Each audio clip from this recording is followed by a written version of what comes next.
friends. I hope you're finding your Christmas season and New Year's season good ones, full of great cheer and lots of fun. For me, it seems like this holiday season and the end of 2023 have come quickly, barely time to breathe, and I probably can't slow things down enough. And maybe that's part of your experience. Whatever the case may be, I wish you all a wonderful 2024.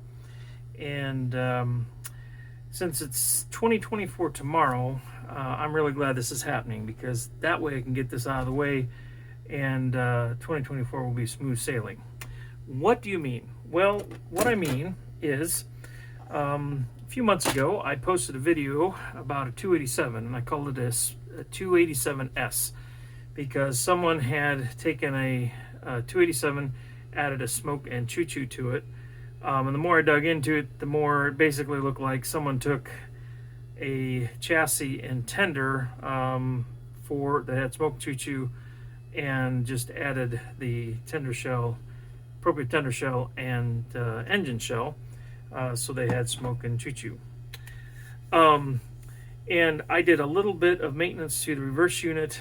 I didn't actually delve into the engine at all. I didn't take it apart. Things ran. I did some tweaking on the side gear.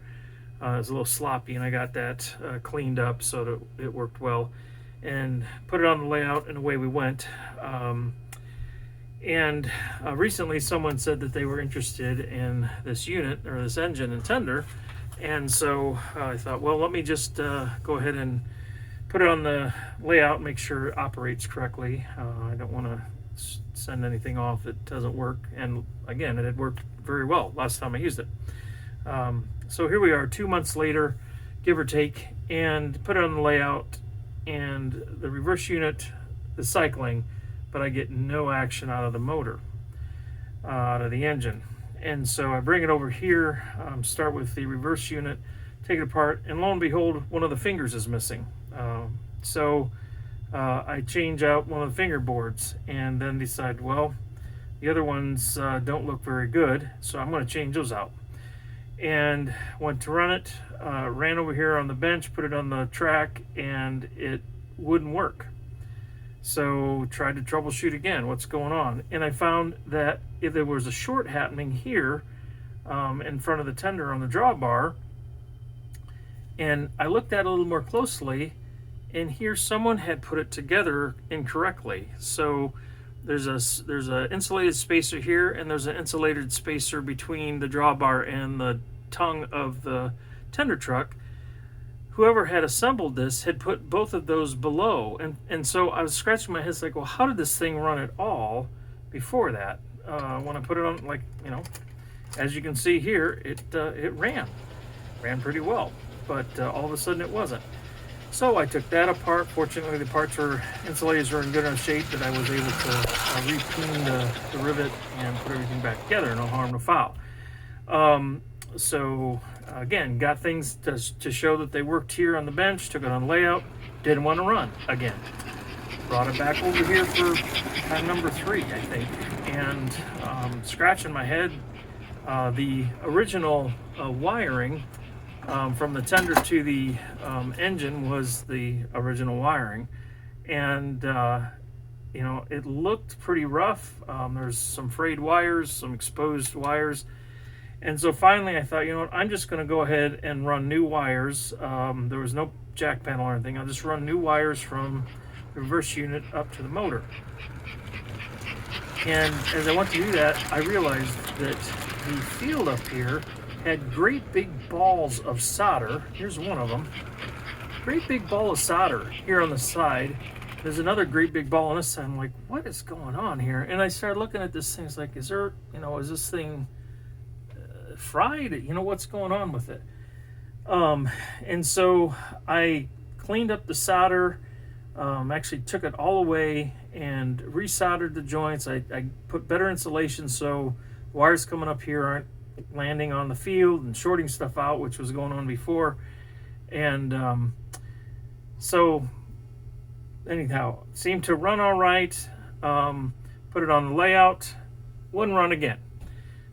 So I brought it back over here. This time I could get it to run in one direction and not the other. So what does that tell you?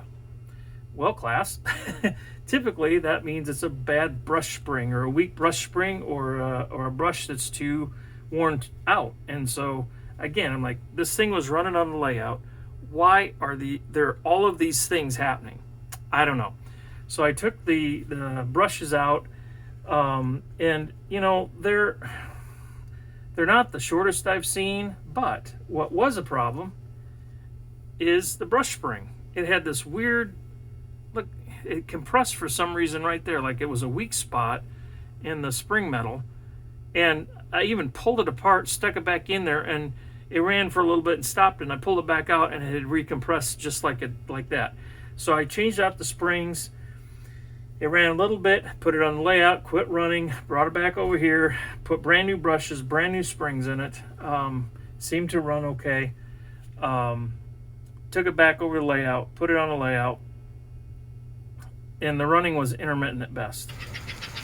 And I just had to walk away, because by this point I was at my wit's end. You know, I'm sure I'm not recounting, but I spent 6 hours putting this together, having it run, taking it on the layout, having it not run, bringing it back over here. So I don't even know how many times I've taken things apart to put them back together again, to take them back apart again. So I'm a person of faith. So this morning, very early when I woke up, I'm like, Lord, I need some help.